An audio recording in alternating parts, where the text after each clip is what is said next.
Hello, this is Tommy DeLeo, and for the next hour, I'll be reading from the Friday, July 31st issue of the Democrat Chronicle on the Niagara Frontier Radio Reading Service. Please enjoy. GOP lawmaker seize on Fauci diary entries. Eduardo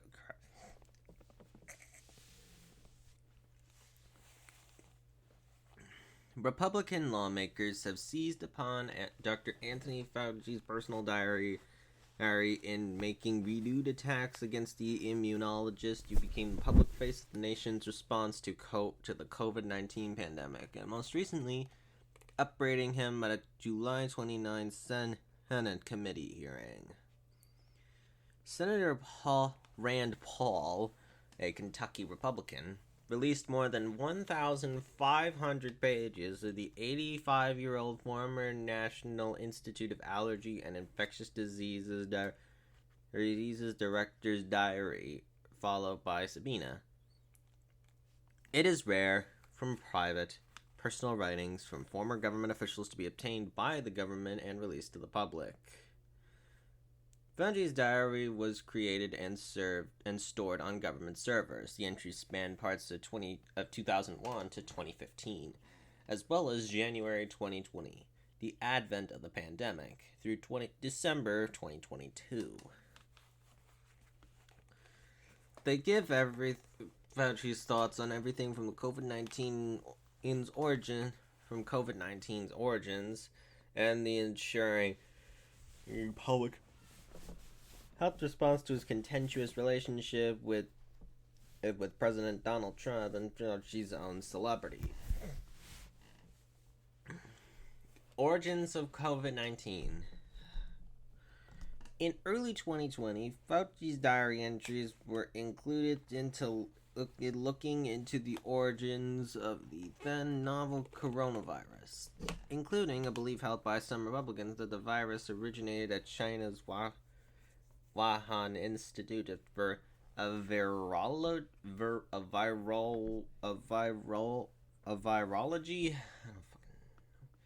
and that American funding helped to lead the virus's creation. On January 3rd, 2020, Fauci described unusual cases of pneumonia in Wuhan.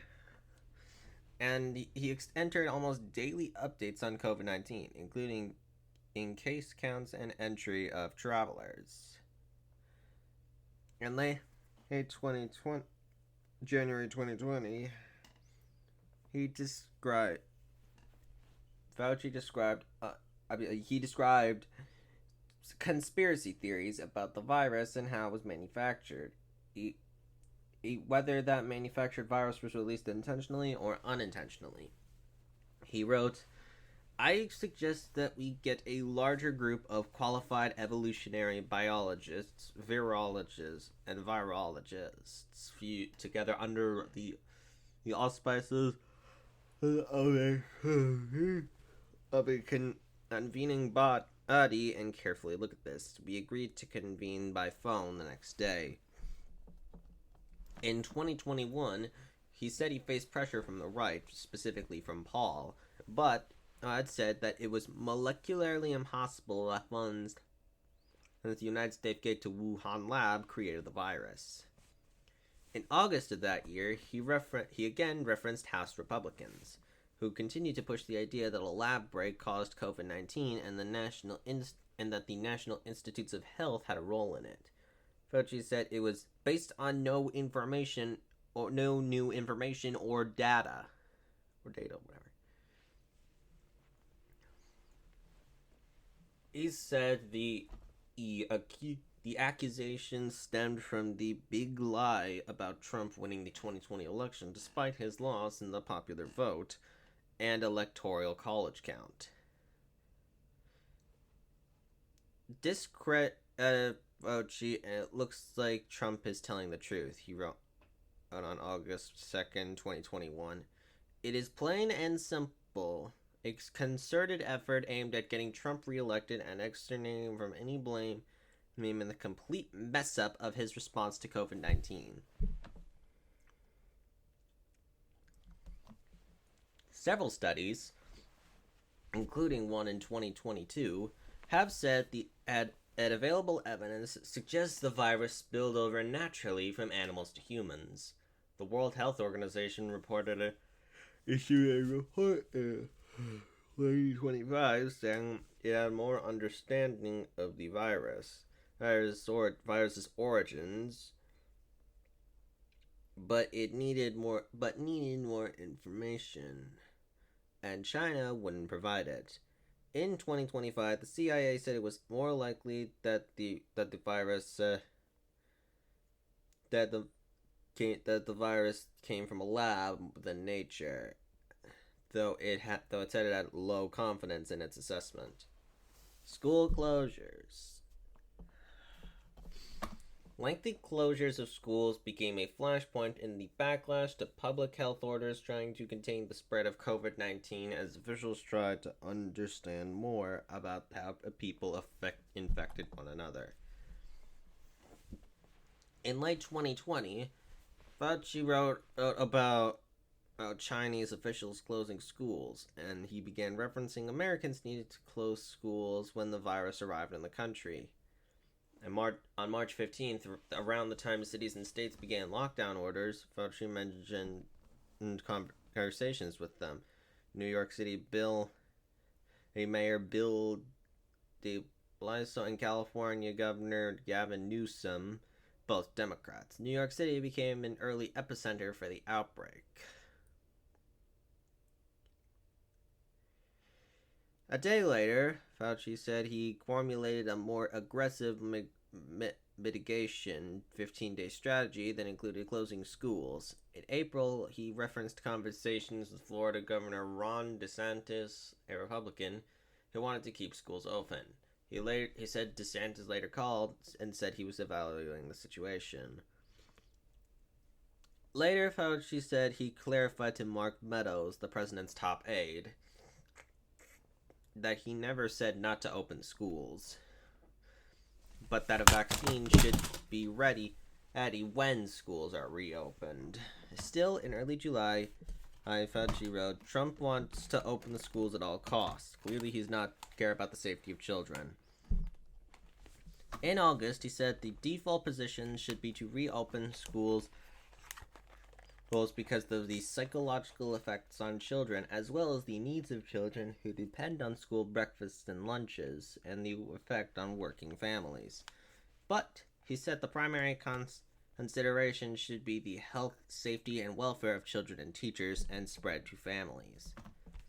I have stated that one size does not fit all, and decisions should be based on the level of infection in the community, he wrote. Trump, a true embarrassment. Fauci made several disparaging comments about Trump during his first term and afterward. Trump getting out of control and pushing to open up the country and get the economy back before Election Day.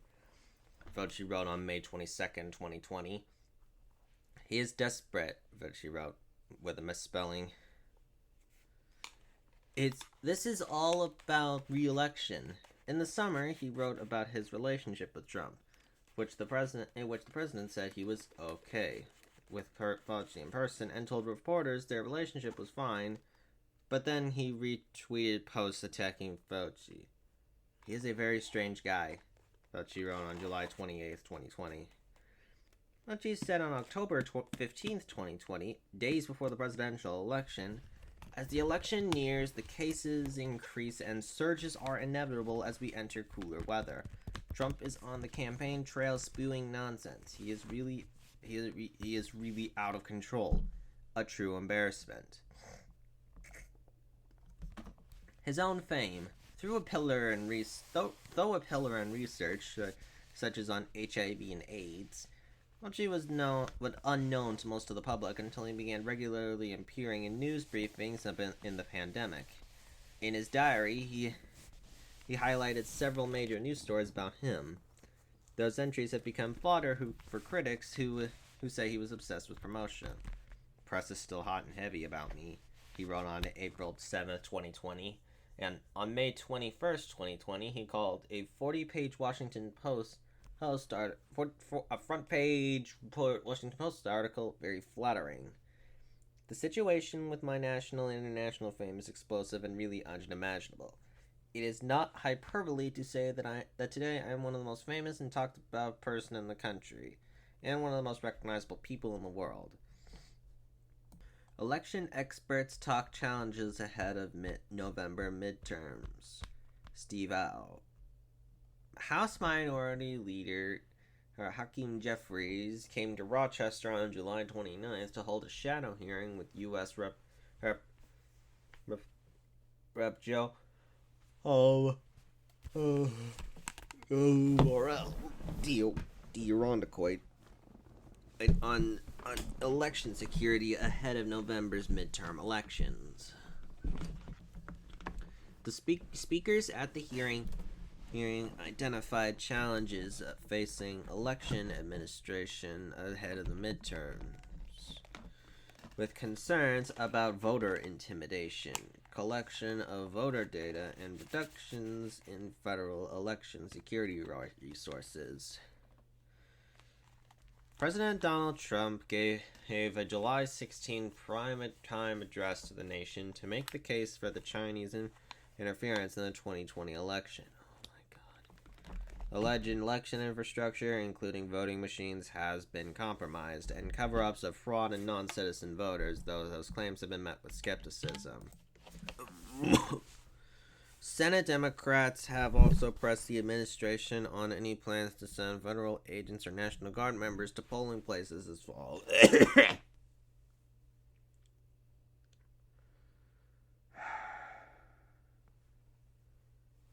It is our collective responsibility, not as Democrats or Republicans, but as Americans, to ensure that the largest voter protection effort in the history of the country.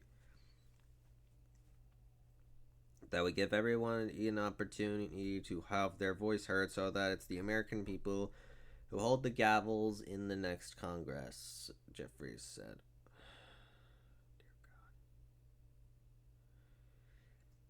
Monroe County Democrat Deputy Commissioner Natalie Shepard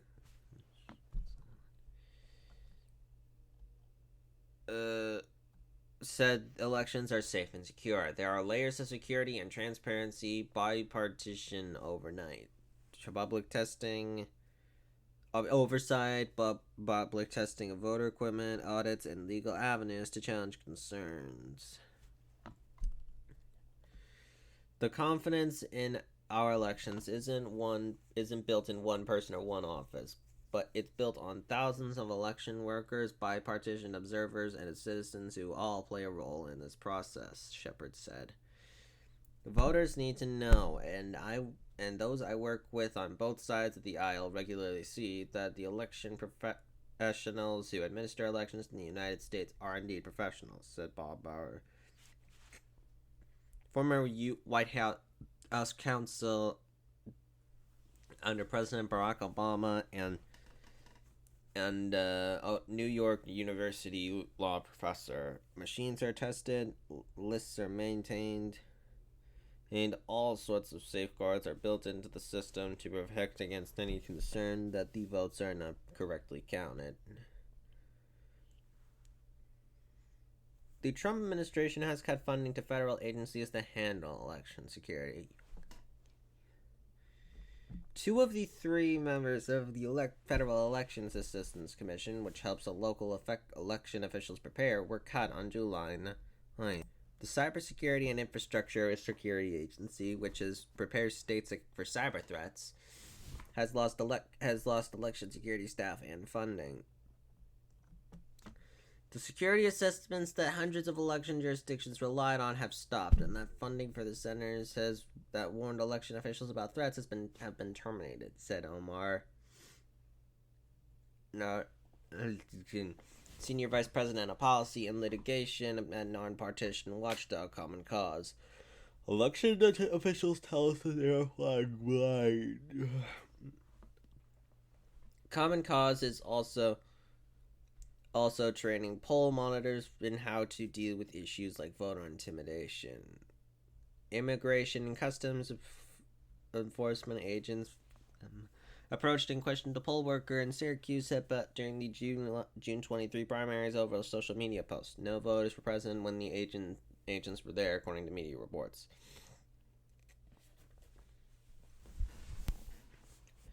One day, one visit, one news story is sometimes all it takes to convince thousands of people that it's safer to stay home than go out and vote. Said. The hearing speakers offered several recommendations for voters preparing for midterms. Check with your voter registration status to make sure you are registered and the information with the State Board of Elections is accurate. Make a plan to vote, including the possibility of voting early or voting by mail. Contact 866-R-VOTE, the election protection hotline, with questions about registering, absentee or early voting, casting a ballot, and more. Voting is safe in America. People should have more confidence in the system, Morales said. But we are going to do with everything we can, and we will be successful stopping the president's efforts to try and subvert this election. Brighton sued over Christmas display. Kayla Khan.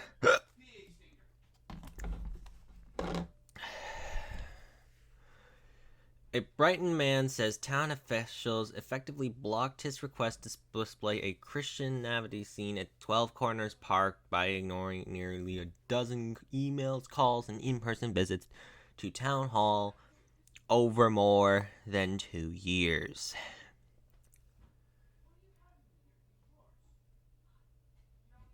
In a federal lawsuit filed this month,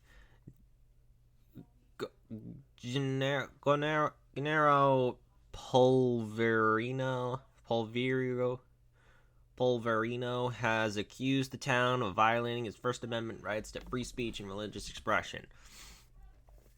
Courts have genuinely held that governments cannot exclude religious views from a public forum.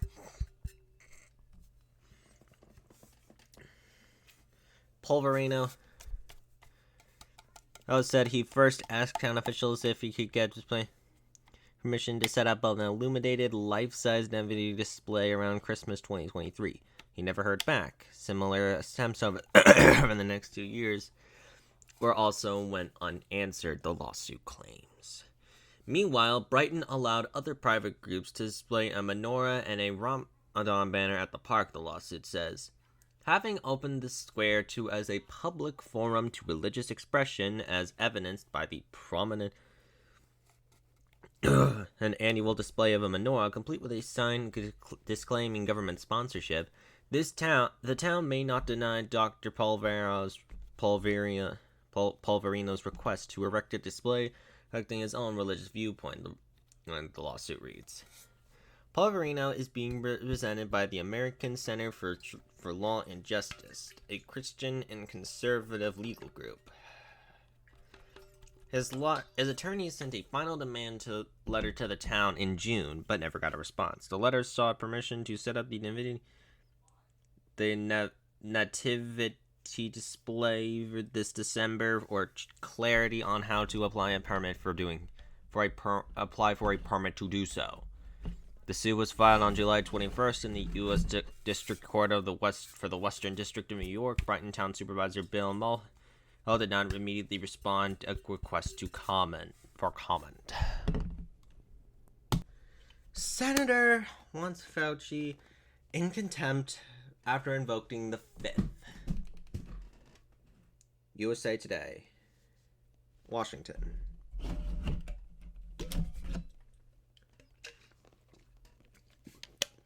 Dr. Anthony Fauci may be held in contempt after refusing to answer Republicans' questions about the origins of COVID-19 as he sat in the witness chair invoking the Fifth Amendment right against self-incrimination. The former head of the National Institute of Allergy and Infectious Disease, seen under 7 presidents, and appeared under subpoena July 29th before the Senate on Homeland Security and Government Affairs. Over and over, Fauci repeated, on the advice of counsel, I respectfully decline to answer based on my rights under the Fifth Amendment to the Constitution. The hearing became so tense that Senator Rand Paul, the Kentucky Republican who chairs the committee and who for years has accused Fauci of covering up the origin of the coronavirus, had one of Fauci's lawyers ejected from the room for sitting next to him at the witness table. Paul said in a Senate panel, a Senate panel will hold a vote next week on whether to hold Fauci in contempt. He said Fauci should have testified because President Joe Biden issued him a preemptive pardon.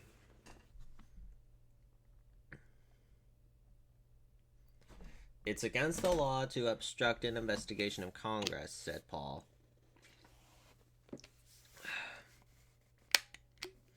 There will be repercussions. Fauci, now 85, was the public face of the federal government's response to the COVID-19 pandemic. He retired from federal government work at the end of 2022. Paul has said if Fauci perjures himself, the pardon for past actions won't protect him. Reading from a one-page statement at the start of his hearing, Fauci said he would be invoking his Fifth Amendment right because the hearing had one purpose: to entrap him into saying something that could potentially be used against him in court. He said Paul had an unhinged obsession with prosecuting him. He started repeated slanderous comments about me. In Paul's recent release of Fauci's diary, aimed at embarrassing and intimidating me. The only conclusion I can reach is that the sole reason he's calling me before this committee is to get me to say something, anything, that could vindicate his repeated public pledges that I end up, in his words, behind bars, Fauci said. Paul said he denied Fauci's assertion of privilege and directed him to answer questions anyway. Paul said the funding for experimental research at the lab was one of the worst public health decisions in history, and Fauci needed to come clean and ask for forgiveness from the American people who suffered as the coronavirus spread to pandemic proportions. He heard Fauci with questions about Mpox research, the possible CIA transfer of funds to his agency, and research into how avian flu jumped to mammals. Paul focused on whether the benefits of the research into how viruses are spread were worth the risk. Republicans on the committee used the hearing to air some of their long-held claims about him and his medical advice to Americans, using Fauci's Fifth Amendment strategy as in an attempt to shame him as the infectious disease expert. We have entire generations who, rightfully so, do not trust our institutions to keep them safe because of you. Oh, Senator Rick Scott of Florida told Fauci, this has destroyed decades worth of progress and lifetimes of work because you wanted to fuel your own ego and be the center of attention. In hindsight, are you disappointed with how you handled COVID? Do you have any regrets? Scott asked in another exchange. Fauci gave his standard answer. Your legacy will not be as a man who saved America from COVID, but as a man who destroyed the public trust in Americans' public health institutions in exchange for 5 minutes of fame, Scott said. This is how history will remember you. Several Democratic senators came to Fauci's defense. Senator Maggie Hassan, New Hampshire, thanked Fauci for more than 50 years of federal government service and said it must be enormously frustrating to know that this hearing is designed to entrap you. She lamented the spread of public health crises such as measles and cyclosporiosis. Senator Richard Blumenthal, D. Connecticut, said the COVID-19 pandemic was one of the darkest times in U.S. history, and suggested the hearing was part of the Trump administration's effort to write the history of a pandemic. President Donald Trump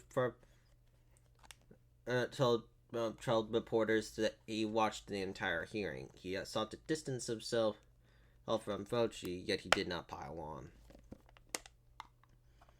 Asked why he thought the doctor took the fifth, Trump said that his lawyer told him to.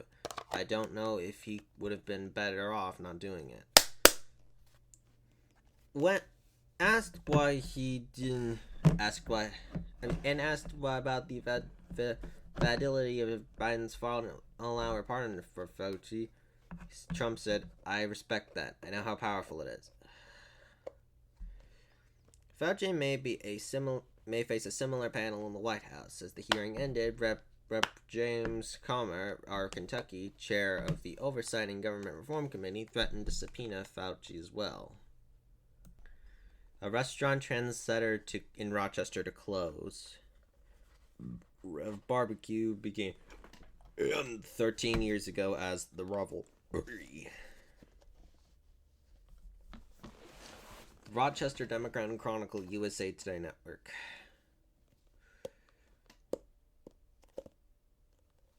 The restaurant originally known as the Revelry, will have its last service on August 1st after 13 years of business. With the long-standing brick building at 1290 University Avenue is currently home to the full-service Rev Barbecue, a bifurcated business that launched last October.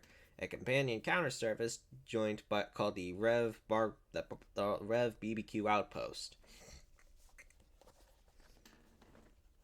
which opened at the same time, will remain open within the same complex. The Southern barbecue concept was a longtime aspiration of co-owner Josh Miles, who hails from Southern California, but having it split like that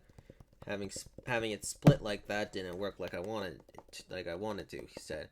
That space has served its purpose in the community and time. It's time for someone else to breathe new life into the space. The closing of the former Revelry is significant because it's the restaurant that launched the husband and wife team of Joshua and Jenna Miles as major players in Rochester's restaurant scene.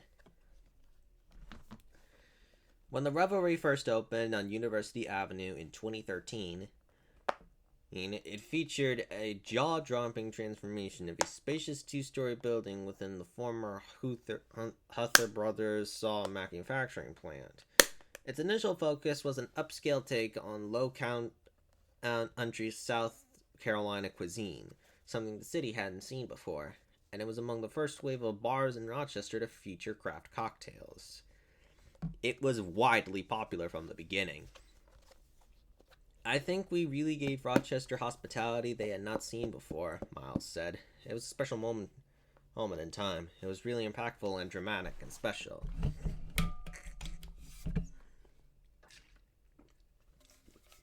He believes the Revelry was a catalyst that spurred other restaurants in their city to up their game. The food and beverage scene grew over the past 13 years to something that is very robust for a market of our size, he said. We've got a lot of great dining.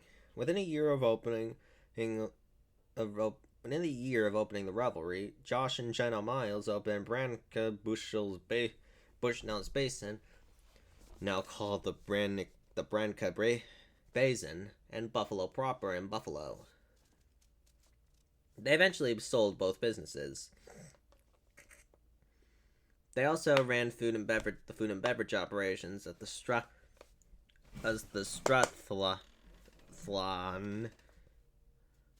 for over 8 years. There was a period of rapid growth, Josh Miles said. Some of it stuck and some of it didn't. Now, the couple is at the helm of the SCN family of restaurants, which includes Rev BBQ, Branca Branca Midtown, Bitter Honey, Velvet Belly, Ziggy's and Patron Saint, all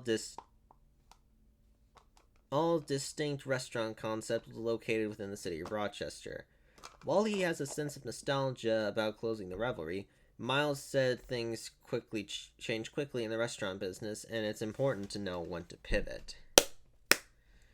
13 years in one community is a very long time for a restaurant, he said.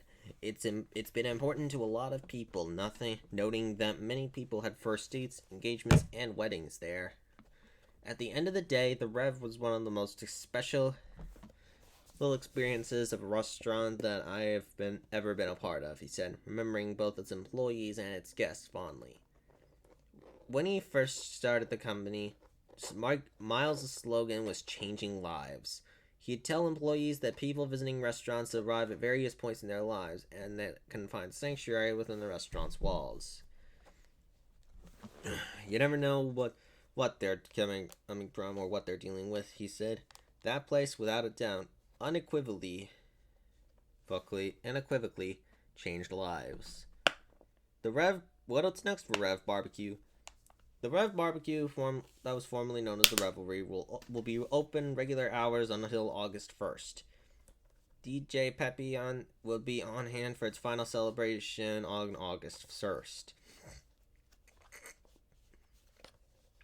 The counter-service Rev Barbecue operation will remain open in the same complex on University Avenue, but will lose the Outpost in its name.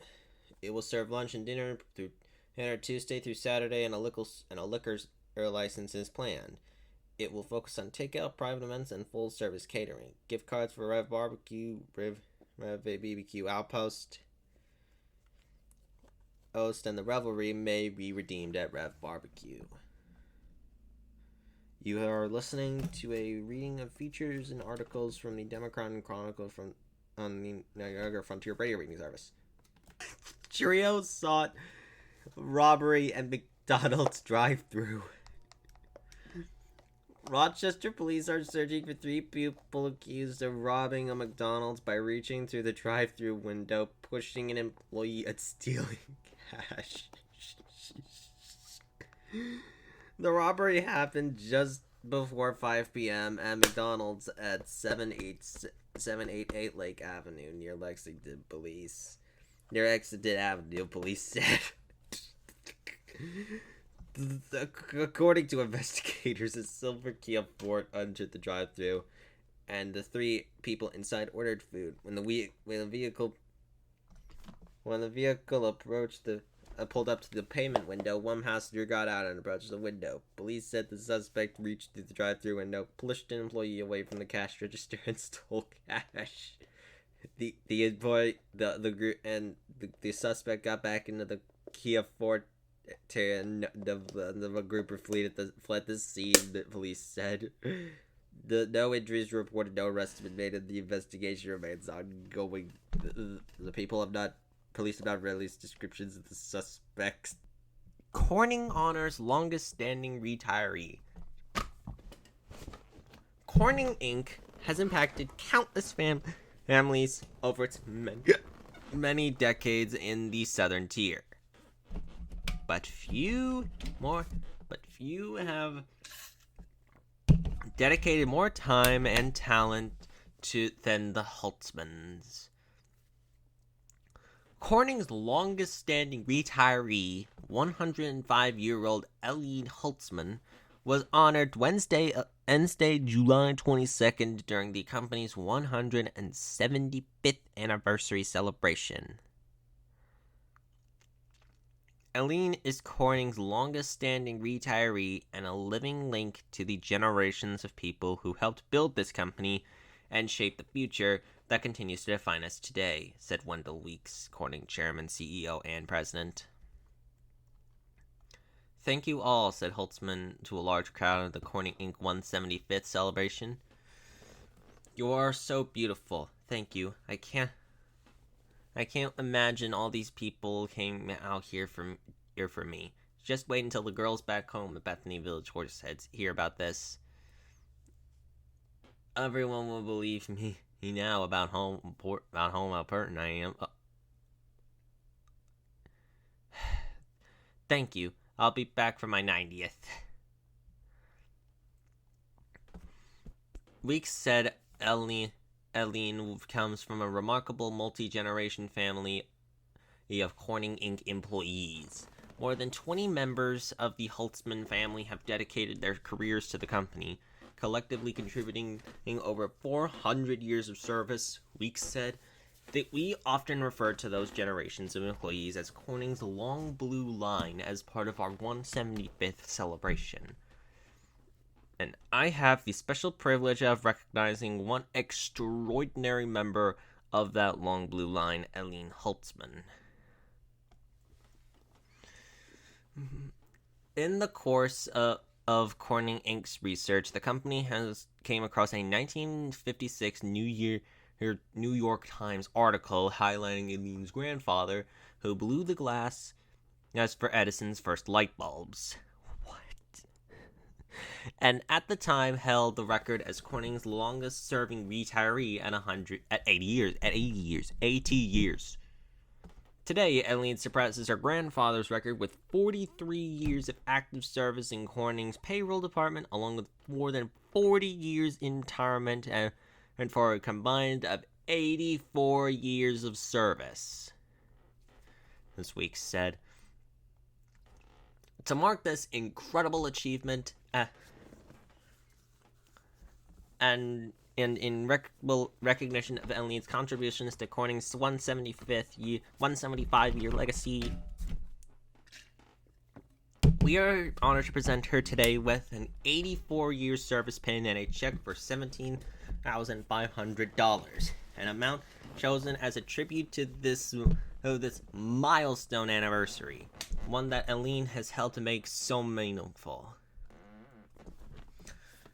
Weeks said the presentation was a special extension for the company's annual service awards, through which it recognizes retirees for their years of service and the lasting contributions that continue to shape the company today. In addition to recognize her remarkable lifetime and the enduring spirit of the long blue line, I also present Eileen with a one-of-a-kind brooch made out of blue Arun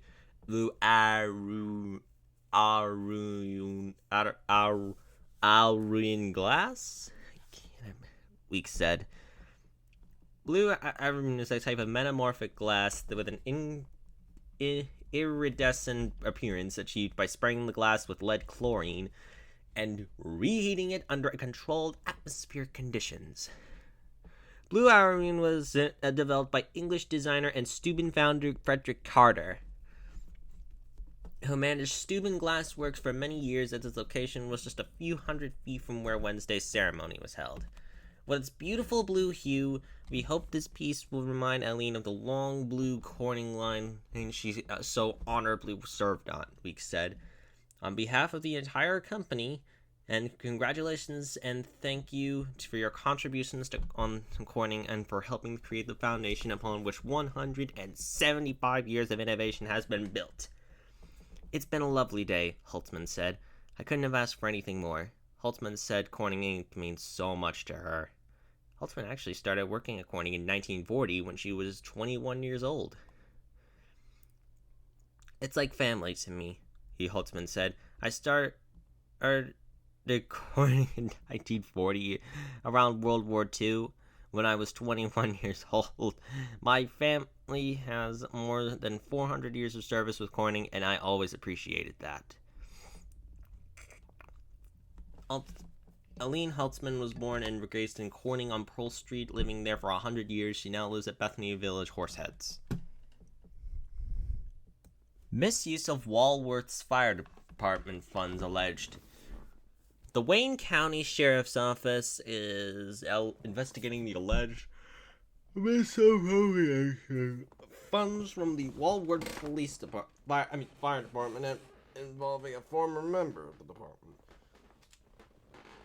According to the Sheriff's Office, the investigation began all the way back in February and remains active. Authorities said no additional details will be released at this time to avoid compromising on the ongoing criminal investigation. In a statement Wednesday, the Walworth Fire Department said it's become aware of serious allegations involving one of its members, and has been cooperating with the law enforcement and throughout the investigation. The department said the individual was placed on a leave of absence before later resigning. We take these matters very seriously and are cooperating with law enforcement authorities throughout their investigation, the department said in a statement. And we remain committed to transparency and upholding the trust of the community. The fire department directed any questions about the investigation to the Wayne County Sheriff's Office, and no charges have yet been announced. Poughkeepsie veteran charged with an NYC explosion.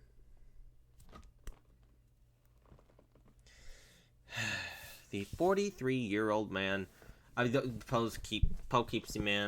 Poughkeepsie man who set a fire on the morning of July 20th outside the Jacob K. Jatvis Federal Building at 26 Federal Plaza in Manhattan is facing federal charges. According to U.S. Attorney for the Southern District of New York, Jay Clayton,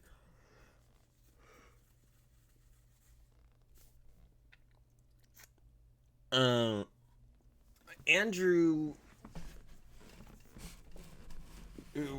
Arabaka has caused a scene of destruction and mayhem by setting a fire at the entrance of the building, which houses thousands of federal employees and receives hundreds of visitors daily. What occurred outside 26 Federal Plaza this morning was deeply disturbing. New York City's Mayor Zohran Mamdani, he said on social media, "I am relieved no one was seriously injured and that a suspect is in custody." What happened in New York City explosion?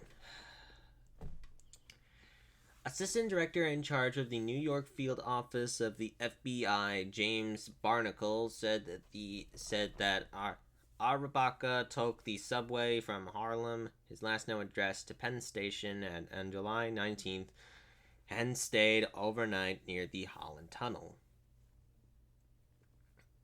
He arrived at 26 Federal Plaza at about 8:30 a.m. wearing military-style camouflage pants, a belt with tactical pouches containing BB pellets and carbon dioxide cartridges, as well as a helmet bearing several phrases including "kill yourself."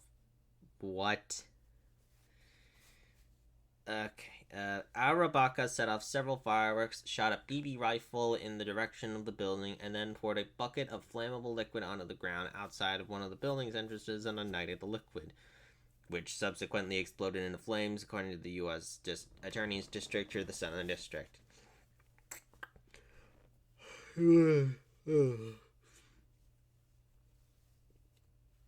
He was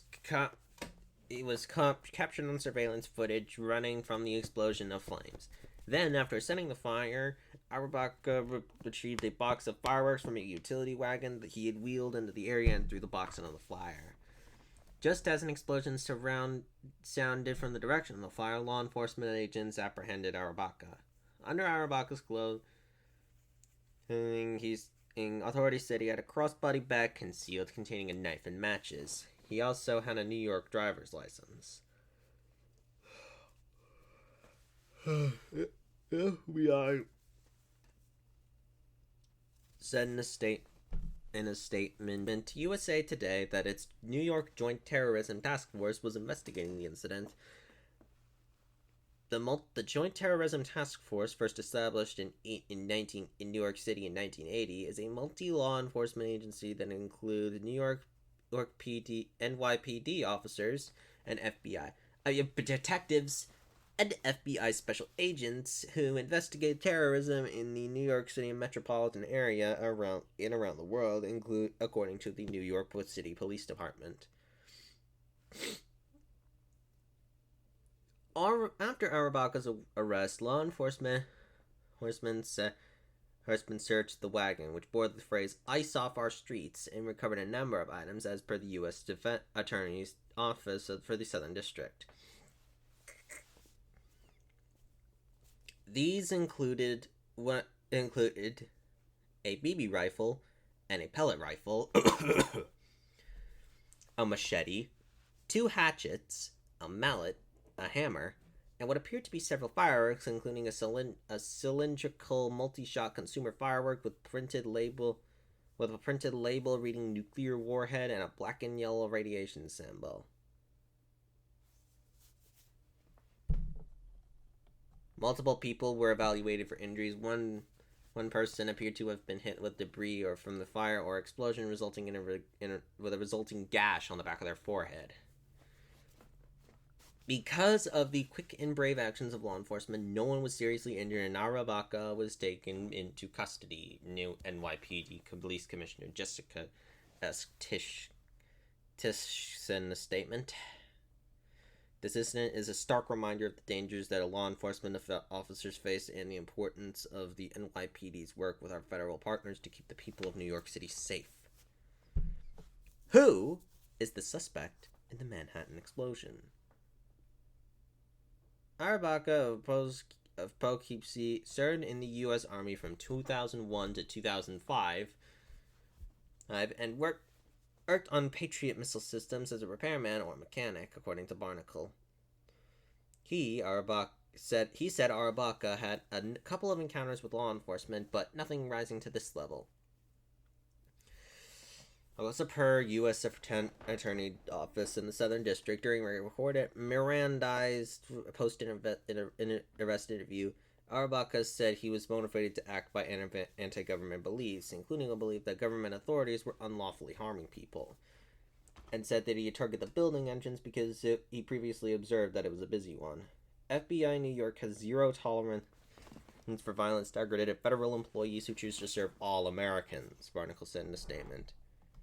Now, what was Arabaka charged with? Arabaka was charged with the destruction of property and owned or leased by the U.S., which means by means of fire or explosives, and causing potential injury or substantial risk of injury. The case is being handled by the U.S. Attorney's Office of the Southern District of National Security and International Narcotics Unit and General Crimes Unit.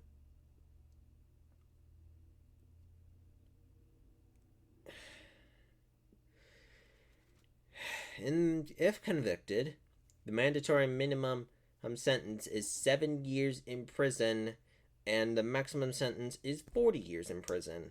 I am thankful for the brave, swift response of our law enforcement partners who stopped the defendant before he could have caused greater harm, Clayton said. Once again, our bravest ran to the fire. Anyone who commits reckless acts that endanger New Yorkers and federal employees on federal property will be subject to serious federal criminal charges.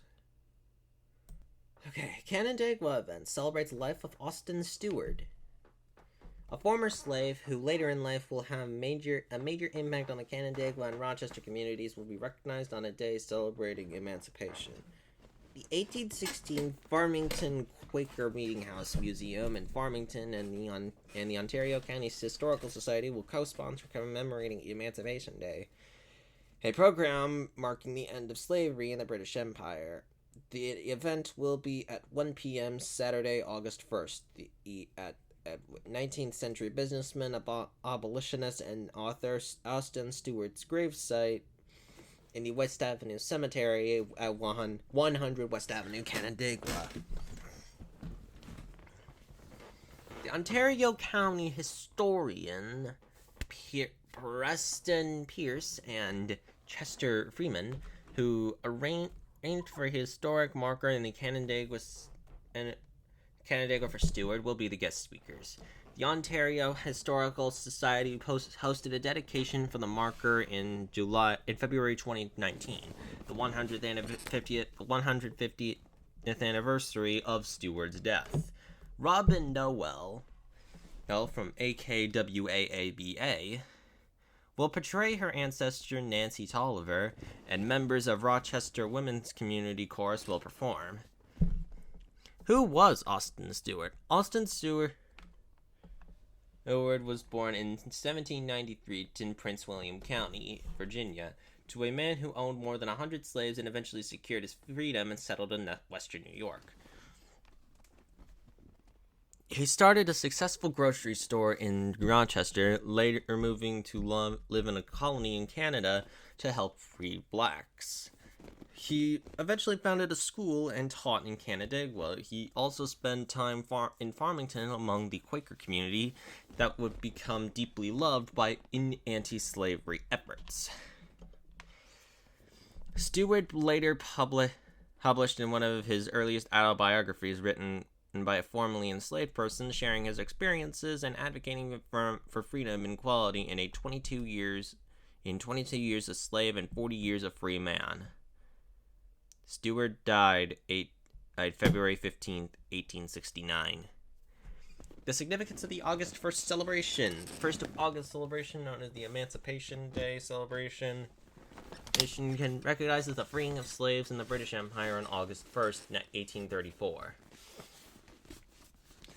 The upcoming event ties the traditional celebration of the August 1st observance with Stewart and all the various things he did there, Pierce said. Celebrations were typically staged in the Northeast, and Stewart was involved in a celebration in Canandaigua in 1847, Pierce said. These celebrations have lasted into the early 20th century in not only Canandaigua, but Rochester, Geneva, Clifton Springs, and elsewhere. Yeah, they were celebrated in towns large and small, police said. What if the weather's bad? In the case of inclement weather, the event will take place at the Ontario County Historical Society 55 and Main Street, Canandaigua. Alrighty then, you have been listening to a reading of articles and features from the Democrat Chronicle on the Niagara Frontier Radio Reading Service. Your reader has been Tommy from the Friday, July 31st issue of the Democrat Chronicle on the Niagara Frontier Radio Reading Service. Your reader has been Tommy DeLeo, and thank you all for listening.